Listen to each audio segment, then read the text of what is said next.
to Joe Abaddon? Yeah, they could.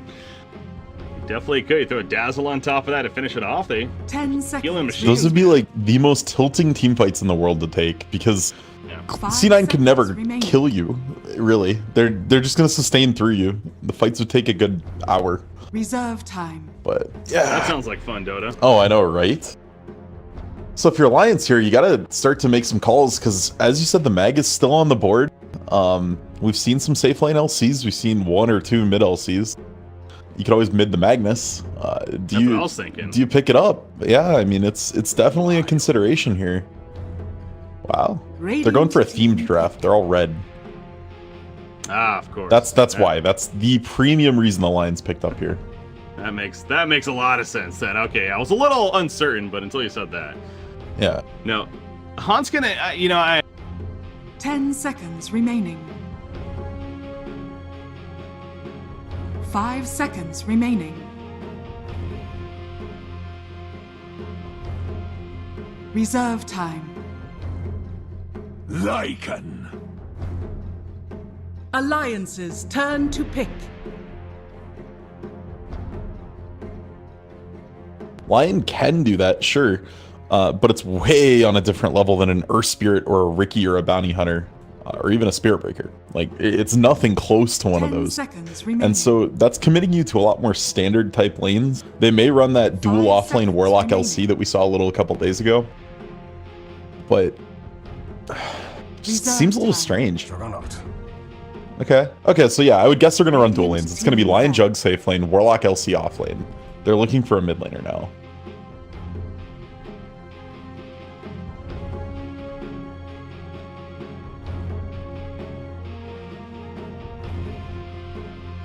Ten seconds remaining. 5 seconds remaining. Reserve time.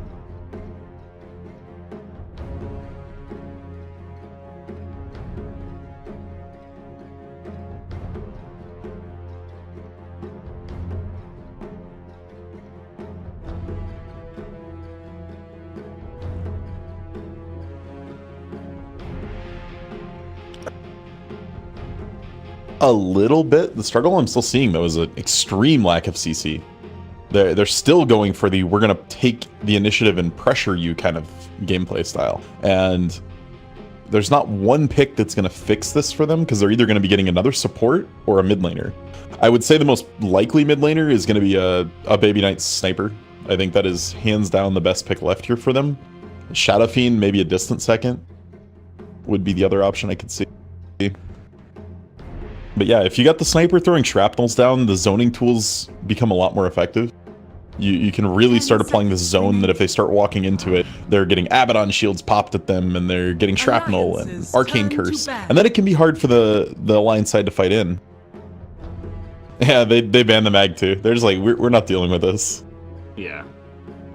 Potential definitely was there, so it's obviously a smart ban on their part. And yeah, Alliance, they do love that they love to do that a lot, even more so than the other teams. I feel like running with the Juggernaut 5 seconds about remaining. buffing up Loda there. Well, and they still can. Invoker, still in the pool. We know Limp plays it. You could have that huge alacrity both on the LC while she duels someone and Juggernaut when she's not. And I think it would be an insanely good pick here. I've sang the praises of Invoker with a core offlaner so many times. And this is literally like the perfect game for it.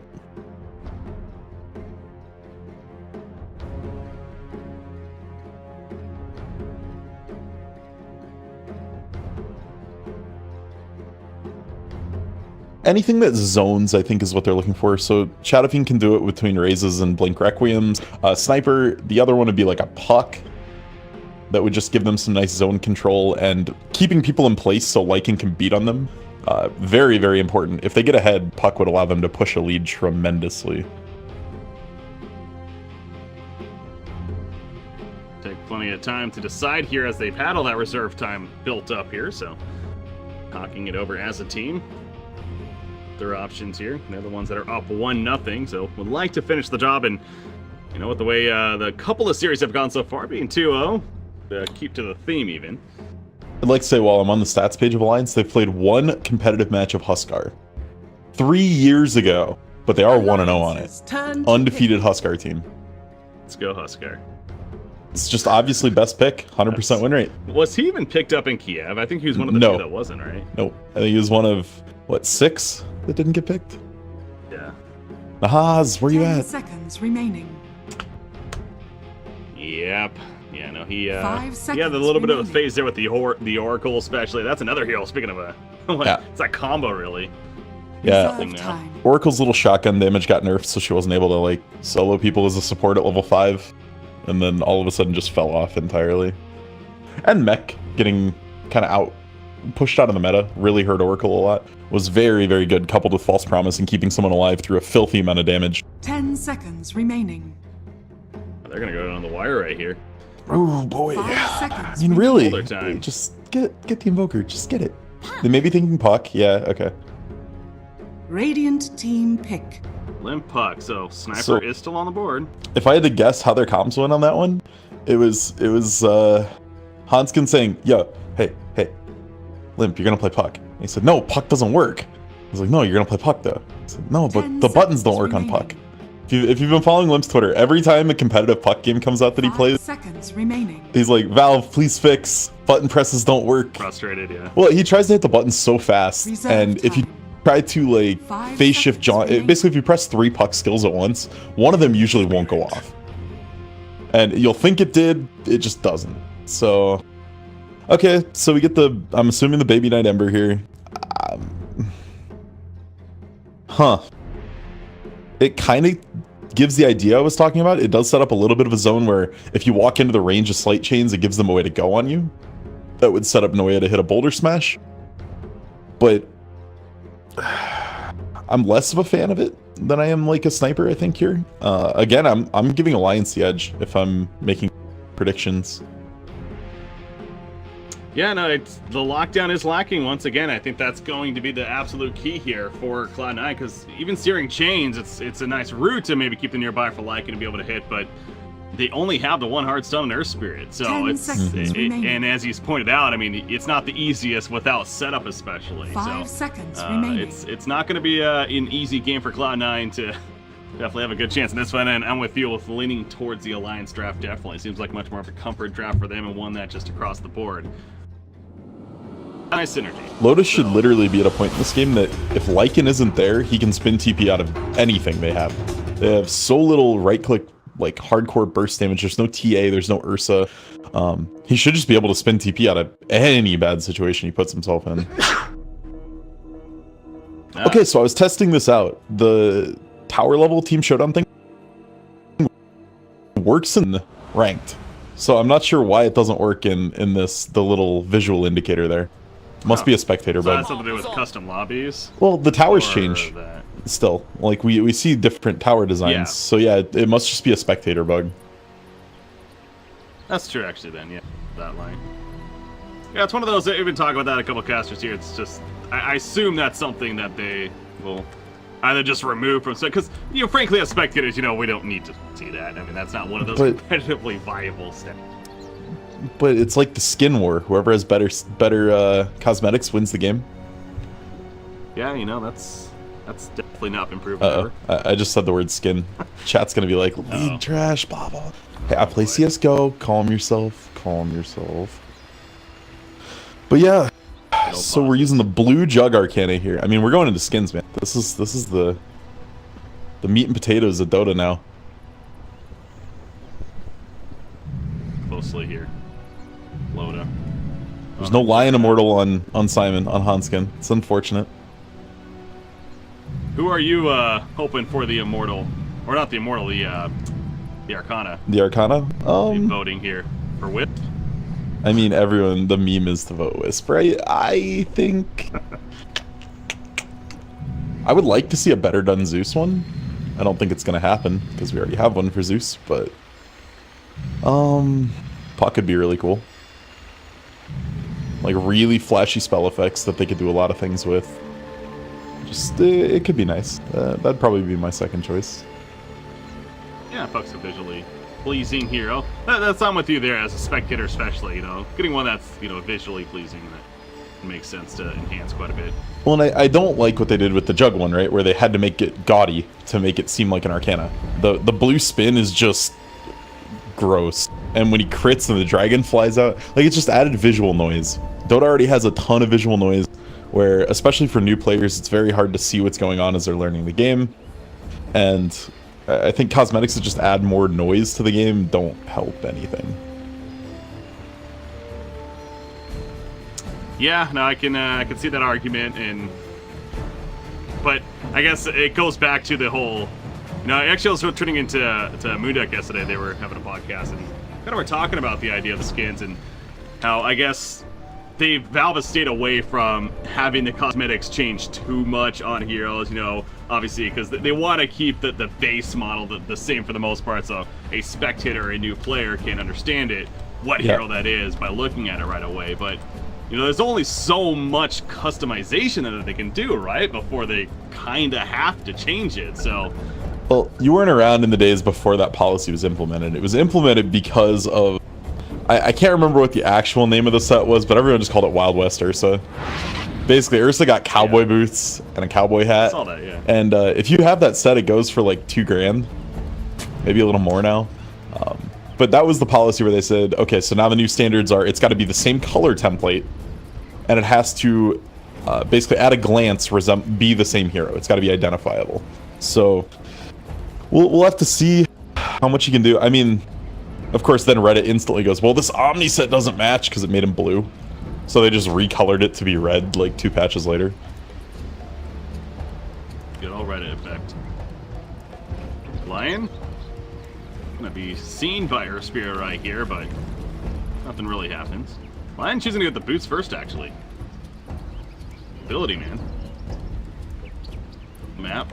Guess perhaps that's the intention of because they're planning to play aggressive. I mean, Warlock's even lining up down here. Bottom lane too, so yeah, they're looking to go tri-lane, it looks like. Yeah, and it's just a way to try to compensate for the fact that Lion's not as good of a rummer. If you throw boots on him right away, that helps to mitigate some of that. But yeah, they look like they want to fight this rune out. We have a decent level 1 team, so... It's going to be a click war top, though, between Loda and Hestajo. The battle begins. Here we go. A lot of shields up. Loda. With Diablo 2 more. Apparently Loda did. And they get 3 runes in the end, so well played there. By Alliance, Baby Knight, the one to pick it up for Cloud9. And it is going to be an aggressive dual lane. Lion is actually, once again over here, going to harass her spirit a little bit. Before taking some kind of harassment. Now that Orbit Venom, that's a battle that Noya's going to win for sure, so. Be careful with your hand skin. Earth Spike level 1 is a pretty weak ability. Yeah, and to be honest, taking Spike at level 1 is not even what you want. You want Hex. It's instant, it lasts longer. You are too. But kind of forced into it there. Damage. Yeah, even though you get an extra auto off Octo Hex. Oh, he's going to use the Earth Spike up at the top lane. Bonic Shield coming out, but Hestajo, he's a little bit of a worrisome spot, but the salve's popped and he'll be fine. Yeah, I think that's probably the talent change that needs to be changed most is the Abaddon level 25. 300 Aphotic Shield's too much. The casters are saying it in Kiev. I strongly agree. It's filthy. We saw it yesterday coming to play. I was gonna pick it. It was the finals, I think. Yeah, Singularity versus Pro Dota there, and yeah, we saw the level 25 Abaddon, and I mentioned that it's the fact that it starts at 200, right? At level 4, yeah, and then so it goes up by more than 100%. Whenever we see the ability enhancements like that, I feel like it's never doubled plus. Like that's the only one that comes to mind, where it's more than doubling the effect. So dead. Hanskin, he is in a lot of trouble. Bonic Shield is ready to go. Oh no, the creep! For this. It blocks! Oh, blocking him a little bit, but now blocked and it's to Ryan as Hanskin makes his way out. Loda is taking some good damage too, but... Okay, so that was really cool. The creep was blocking Hanskin from going up, but because of that, it was also blocking Hestajo from clicking through the trees. He didn't actually have vision of the line because he was in a weird little fog patch, but couldn't move any further forward. Ace, though, bot lane, might fall. Yeah, Ace. Fatal Bonds are up. Oh, he can't find him. He's trying to find him. He hunts him down, and he gets the first blood as a result. Now Rise actually has to be careful about this. Careful. Oh, he has a mango, though. He does have a mango, so the worst case he uses that, but he doesn't even need it. boy. He's fine. He's fine. Gonna take He's fine. enough. What have we here? Yeah, he's fine. Yeah, Shadow Word will help. He's good. All right. That's trying to break muscle memory there. Like, every pro player still to this day is like, I'm under tower, I can't salve. This is dumb, it's not going to work. But, you know, it took an extra second or two for him to quite realize, yeah, just blow the salve. This is good. But made it out safely. I mean, the LC is so far ahead now. He's going to have phase boots to start this off. This means the supports really can't leave bottom. And Silencer is not very good at protecting the Lycan. Yeah. And that's also hurts because obviously you ideally want the Earth Spirit. If anything, I'd figure he's wanted to maybe babysit the middle lane, but he hasn't even really been. He's been more at the top lane trying to make some plays, which have obviously come up short so far. Hanskin's been doing overall a good job of staying alive for the time being, at least. Mm-hmm. But yeah, Earth Spirit continues to come up here, so no, yeah, unless they get a kill out of this, they are using a lot of time, and this Lycan gonna fall further and further behind. In fact, Rise, yeah, he can't really trade auto attacks either because of that Shadow Word. And Yeah, now this he's in is trouble, bad. actually. Yeah, it's an overwhelming odds after kill. Jonas a fan. I love this mana, man. He knows his limits and knows that Ace has nothing as far as crowd control. Yeah, and EGM's pretty close to out of mana, so Johannesson fans fine to take those trades, knowing he's going to get a Shadow Word and then EGM's going back. So, no problem at all for him just to apply some extra pressure here. And this is looking very, very bleak at the start for C9. We'll see. Oh, so to finish what I was saying here real quick about Aphotic Shield, though, the biggest thing I have with it is if you Aphotic Shield someone, it absorbs 500 damage, which is an insane amount of mitigation as it is.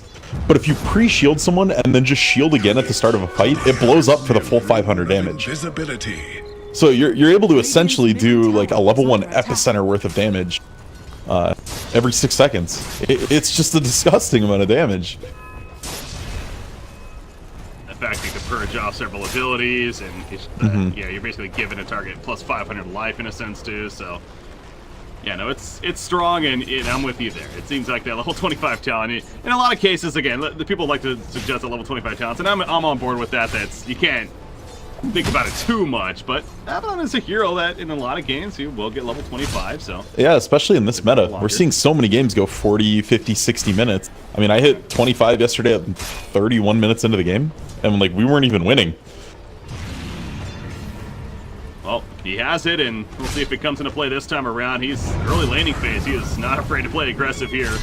As Earth Spirit trying to roll on in, try to connect on a Husky. It might not even matter though that he missed. As yeah, that will finally be a kill onto him. So they've been trying forever, and almost felt like it was going to happen. Yeah, I mean, it is kind of inevitable, but they sacrifice so much in their offlane. The LC is ahead of the Lycan in last hits. What up? We're going down there. He's gonna roll on in. He's gonna be forced to spin actually. So that's exactly what C9 wanted. You can use that ability and plus the mana. Okay, so if you're going to give all this space to Hestajo, if you're putting this much of your resources in the offlane, what's he going to do with it? Is he going to go for the Vlad's Rush? Is he going to go straight Radiance? Is it going to be a Midas? He's got to make that call now. He needs to know what he wants to do with the space.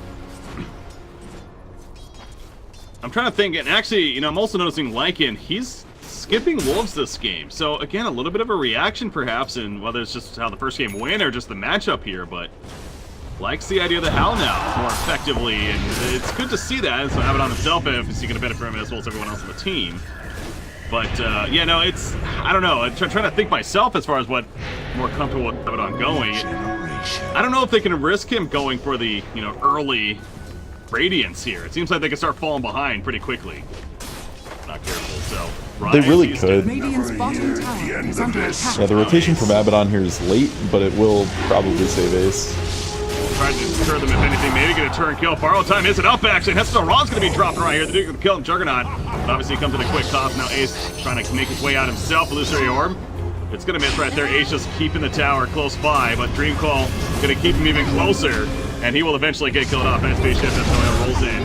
And Lip looking to make his escape now. Jonas fan, great dodge on the boulder smash. Radiant's top tower Okay. is under attack. I already am a... How do you even pronounce it?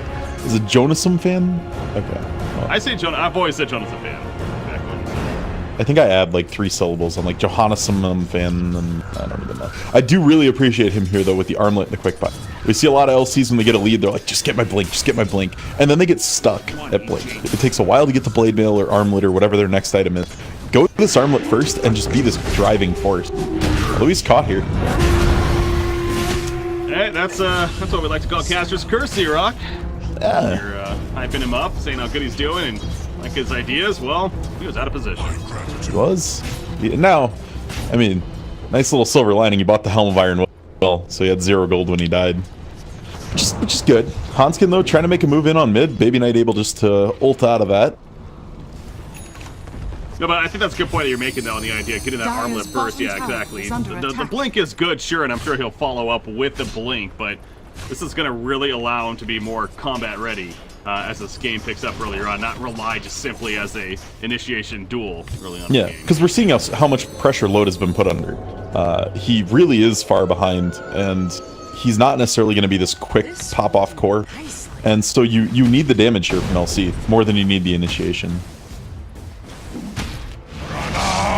Loda. I don't know if he's necessarily he's looking to get a turn kill right here, borrow time, but yeah, they're not going to put any damage in it. Duel into Omni. There's that duel. Oh no! Slash bounce to the creep wave, but it didn't matter. More than enough damage. Meanwhile, bottom lane, they will get a turn kill on an EGM playing the Warlock, but obviously the favor for Alliance. It's a DD Ember Spirit with Howl, with a 2-point early Howl, so Radiant's top tower. Definitely a strong damage right there, and this should result in trade in towers. Dire's way ahead in the tempo here, or Radiant's way ahead in tempo here though with this DD on Ember. They could potentially take this and look to rotate top. Is under attack. He's like, alright, we'll fight. Burrow time. Not ready to go, and has to run. Has to be careful because of that. Rise throws out that Arcane Curse. Nice hitting 3. We'll scare them off in the end, but bottom tower has fallen. Good pressure being put on by Alliance. Meanwhile, bottom tower does go down, those mentioned, and they would like a kill out of this. Searing Chain's ready to go. Nope, we actually bought the Flame Guard instead. There's the Searing Chain. And should secure it, but now they are pretty deep and committed. Limp, good assist for the kill to Ember Spirit, and Ace also in trouble. Illusory Orb, that caught him off guard big time. Yeah, it really did. Double kill for Limp. And Limp hurts right now. This double null talisman in tread. Puck has a fairly clean attack animation, and when you couple it with a little bit of right click early on, it does a lot more damage than people will give it credit for. That was big turn right there for Alliance, and he gets Cloud9 just simply for the Warlock kill, getting that tunnel vision and bites him in the ass there. Warlock top lane, this one may bite them in the ass too as they get the kill, but again, I guess EGM's doing his job instead of baiting right here. Although Houndskin is also going to be Omni still has 30 seconds. This is a little rough. Now Loda has to be careful. Borrow time is still up on Hestaron, so he can't really set up a big turn right here. Instead, he'll just heal off, so she ends up working out pretty well for Cloud9 this Dire's time middle around. tower is under attack. Diving beyond, and early Urn, by the way, picked up by Noya. So Earth Spirit has been pretty involved. Yeah, definitely. But still, I know I keep going back to this kind of thing. Your LC has 20 dual damage at 10 minutes. I've seen LCs that aren't 6 by 10 minutes. So he's in an insanely good spot in this game. The armlet's almost online. So while Noya is doing well and your Abaddon just got a huge influx of gold, basically at a Midas now, there are some good things going for them here. But you're going to have to find answers to these things. Once Limp gets his blink online and the armlet comes up on LC, Alliance should be ready to fight from here till game end again. There's that armlet for LC, speaking of it, and oh, he may run right into Ace Duel. He's not sure who else is there. There's a lot of people off map right now. You don't see Rise, you don't see Hestajo, you don't see, I mean, anyone really. I think the only person they had vision of was Noya. That would have been risky, because yeah, Baby Knight was coming over to be fair, so man thinks better of it and just says hello. So the greed is going to be real on, oh, that's a global science, by the way. They're going for the kill on a puck in the middle lane. Will it be enough damage? If not, that's a big use. It will be enough damage. Boulder Smash also hits Hanskin right there on the Lion, and puts down that Magnetize meanwhile. Hanskin, though, keeping his distance, should be able to survive through it, and to be the same for Legion Commander. Magnetize can't is still armlet doing toggle. work. Magnetize. Yeah. Yeah. It's cool to finish the job. Level 1 does more than enough damage right there, and they also pick up Hanskin. That Magnetize, man. Noya, he is doing a hell of a job. 3-0 and 4 under screen now. Yeah, this is exactly what they need. They don't have Chaotic Offering yet up on Warlock. They don't even have Finger of Death up yet on the Lion. The supports are so underleveled, and that came back to bite them hard as Noya just went off in that fight. Middle tower is under attack. Dire's doing so much right there. Important though from Loda. He does have an Omni Slash. He needs a wand charge though. They've got Coil if they wanted to commit to that. Omni Slash, he was out of mana for it, so really go in. Decide to back off from one another. So Baby Knight will bottle up this Haste Rune, and by the way, the build of Ember Spirit, he is gonna be going straight into the bots here, so no fail this game. Yep. Just very, I mean, maybe you would have reconsidered knowing Noya was gonna get a triple kill there and is now like exceedingly far ahead, but I want to know what Noya does with this. He's got enough for a Midas if he wants it, or basically Force Staff for a Blink. Those are kind of the three choices he's gonna have. And they've already got a Midas up on Abaddon here on Hesta Joe. Yeah, that's going to be the question. Okay, it is going to be a Midas. So that's you know, it's greedy like I said, but at the same time, he does have the Solar Crest now queued up. So that for me is good to see. If it was going to be a Radiance queued up next, that's where like it seems like it would be a little scary. But I don't know. With the way this game's going now, the fact that they have the lead even, and obviously they got a net worth lead. Maybe he could even risk going the Radiance and be just fine. But Solar Crest itself is obviously so powerful too, so at very least getting that first. I think you had to go one of two ways. Either you say Hesta Joe's going to get the Radiance, he throws it in the quick buy and commits to it, and then you go a quick Solar Crest on the Earth Spirit that just got all this gold. But instead, decides not to get the Midas, ends up picking up a Blink, manages to grab EGM with the Blink, so already getting payoff here. They did a good job of stopping that TP with a Boulder Smash, and despite support kind of being nearby, they did not want to risk overcommitting right there just to save the Warlock. And this Warlock, you mentioned earlier, I mean, he continues to struggle, man. He doesn't even have Chaotic Offering yet. Where did their tome go? I haven't figured this out. I didn't see it get used. And if they haven't bought it, that's a big problem. Yeah. I feel like they had to have done it. Maybe Warlock used it to get almost 6 from level 5. That's possible. Yeah, I don't know. They need Chaotic Offering though. We're seeing how rough these fights are without it. Yeah, 14 and a half minutes in. He'd really hope to have that by now. So he is just about there. Just needs really 1 or 2 more creeps, and he'll be there at least. But it's been key for C9 in terms of winning some of these engagements, no doubt. And this is going to be nice too. Double damage rune. It's like, hey, let's do Roche on that. So transition here. Yeah. Lions, they have no. Yep, if they'd scouted this out, the fight could be really devastating, but they're going to do a ton of damage with this fresh Solar Medallion picked up, and the DD on Ace, so easy Roshan. And this is keeping the tempo.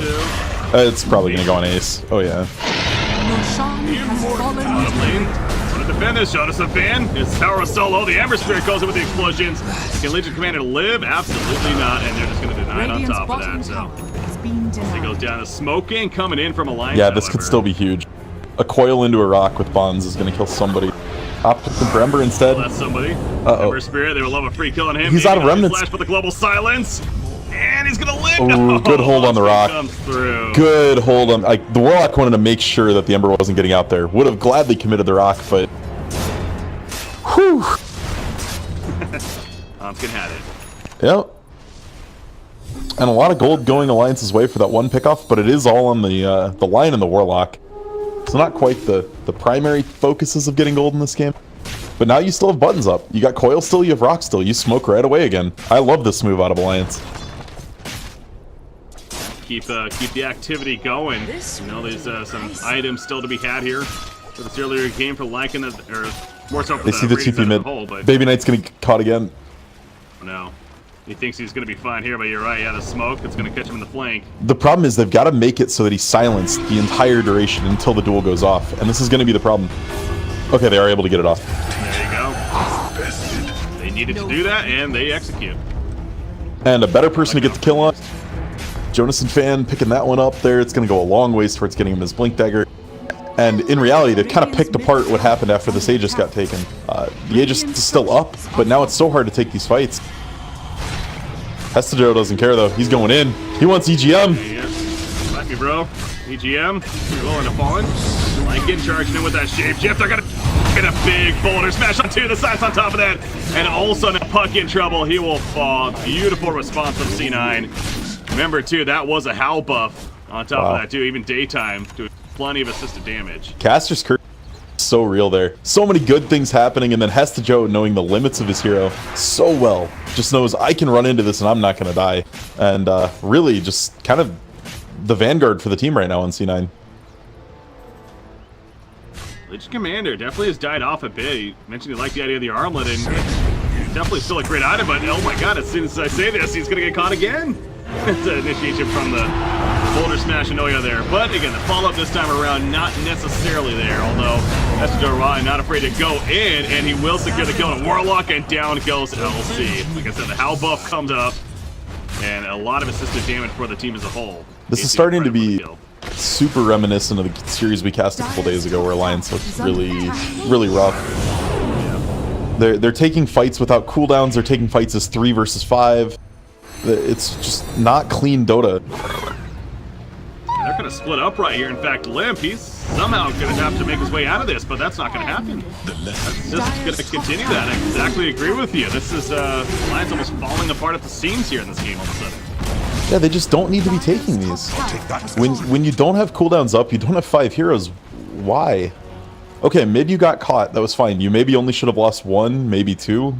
But everything after this has just been poor positioning and a lack of vision. Cloud9 has definitely turned it on though, and now you have Lycan, the armlet finish, the BKB has been queued up, and that's kind of the holy trinity of items even. That BKB, that Lycan's going to be running around in Shapeshift doing plenty of damage throughout the fight. So look at this Blink Dagger, by the way, on Earth Spirit.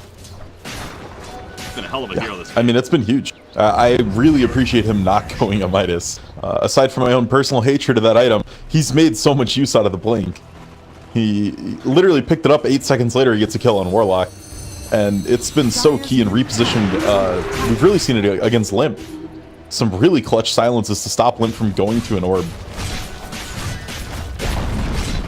So the lack of lockdown overall on the team has definitely not been that big of an issue because of Earth Spirit able to land several Boulder Smash. You mentioned the silence, and Johannes and Finn, no. Also assisting Joseph Finn. This is going to be another one Boulder Smash to jump. There we go. The silence to start things off. Doesn't even need the Boulder Smash. He's going to have to land it. He's trying to move around, but he cannot get out of there. Buy your blink. He did not buy his blink. So he will be delayed that much more. Yeah, he had enough gold for it, didn't he? Yeah. So I was really curious. This is answering my question here. Lycan opting for the Vlad's pre-Radiance. Has the Radiance queued up now, but he was at 2,300 or so, and had to make the choice. Do you commit to the Relic or just buy the Vlads? But deciding they're in a good enough tempo position that the Vlads is going to be more use. Just pick that up now. Keep pushing the lead. Your Lycan is huge. You're huge. Baby Knight still doesn't do much other than snare people, but that's kind of Ember Spirit right now. Never refuse gold. Give it illusion. But again, even though individually he's not necessarily doing a lot of right click, just his mobility and the magic burst that he provides, and then again the Howl buff, especially now being nighttime again, that's plus 50 damage I want to say at night here. So benefit from that. Limp top lane. He's trying to finish a Yule still. He's almost got it. Right into the Ember. Or instead we'll port to the bottom lane and join the rest of his team here. No more Aegis, but not afraid to push still. Yeah. In this case. They're feeling pretty good. They got to be a little bit hesitant here, though, because like 3 of them get caught in a coil. Fight goes south really quick. Spawns into rock, especially on 3 cores. Could result in a 1 team fight, but Alliance just saying we're not in position for this. We're not ready to take this. Dire's bottom tower has fallen. They're going to go tier 3. Upheaval comes out. That will deter a little bit. Alliance wanted to wait for Hanskin. Wow, Baby Knight's like, let's take a fight. No, we can't die here. Boulder Smash land. That's critical. No chaotic offering for 30 seconds. That is they wanted to wait. Hanskin just picked up Blink. That's what they were waiting on. And EGM instead just dropping there. Separate in the 15 seconds or so. Limp gonna try to deter. Look at this Abaddon just running them down. Kills the healing word. Keeping Juggernaut at bay. The Omni Slash. That wasn't used. Okay, I thought I saw it used for a second right there. Green Coil going out. Catches 3 in the back line. So Loda now spins on in the duel. Activated on his Silencer of all heroes. But that might be a win for Silencer. It is going to be a win for Silencer. And he stays alive now. Loda goes down. And Alliance is being cleaned up. No buybacks to be had. It's only the supporting cast. And this is easily going to be the racks cleaned up. Possibly more now. Yeah, that was just desperation at its finest there. Dire's Jonathan fan just really wanted to get one duel win, so he blinked on the squishiest target, W'd himself, and dueled, and not even able to get that. Finger of Death not used, Chaotic Offering not even able to be used because he was dead. I'm not going to say Alliance is entirely out of this. There's still always the chance with the Rock and the Bonds, but it's looking bleak. They just took so many fights undermanned again and again and again. Dire's middle tower has And, fallen. you know, to be fair, the Cloud9 there, the last fight, I mean, Baby Knight just going YOLO, ended up working out Yeah. beautifully, picking off the Warlock. And speaking of that, again, a Warlock's going to die before another Chaotic Offering. Unless he survives here barely. Okay, yeah, he won't be able to limp back to the well, but nope, never mind. Baby Knight. Okay, killed Hanskin right there, actually. Another duel onto the Ember Spear right there. There goes the Chaotic Offering. Here we go. A chance for Alliance now. Baby Knight, Sleight of Fist, trying to stay alive a little bit longer. They kill LC, and the lockdown onto Juggernaut with that Boulder Smash. The Magnetize, not up just yet. Maybe not even needed, though. Limb trying to live. He throws himself in the air with the Eel Scepter, the Face Shift after. The Warlock Golem chasing down Silencer this whole time, but now they're going to kill that off. And everyone stays alive despite a decent combo from Alliance. Yeah. GG. If Hanskin was alive, you're a finger away from a triple kill there. I mean, that really is it. Just they're fighting undermanned, and people keep getting picked. So they call the game. They say, "Yep, we're tapping out. Let's go game 3." Cloud9 forcing a third and final game and doing so. And again, the early game, this was looking decent for Alliance. You see this up to about the 10-12 minute mark or so, but just started to gain momentum for Cloud9, and these cores were not giving up. Earth Spirit, though, I think MVP, though. I mean, Earth Spirit MVP. The real question, though, is for your ban phase next game, is it the Earth Spirit or the Abaddon? Because the Abaddon, they're proved he could be a huge factor, and we were talking about it last game. Perfect hero for Hesta Joe.